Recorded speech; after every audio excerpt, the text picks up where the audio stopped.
আসসালামু আলাইকুম। আজকে রান্না করে নিচ্ছি পোলট্রি মুরগি দিয়ে টমেটো পেঁয়াজ দিয়ে একটু কষা কষা করে রান্না করে নেব।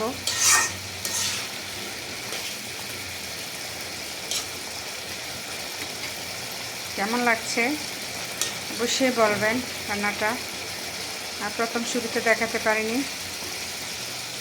কীভাবে কষিয়ে নিয়েছি। আর এইভাবে কষিয়ে নিয়ে রান্না করে নিলে অনেক ভালো লাগে, খেতে দারুণ লাগে।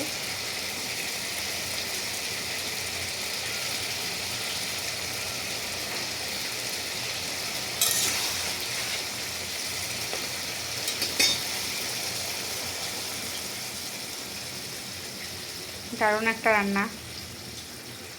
অনেকদিন পর পোলট্রি মুরগি রান্না করছি। আসলে কোনো কিছু ছিল না, সবজি বলতে শুধু টমেটো ছিল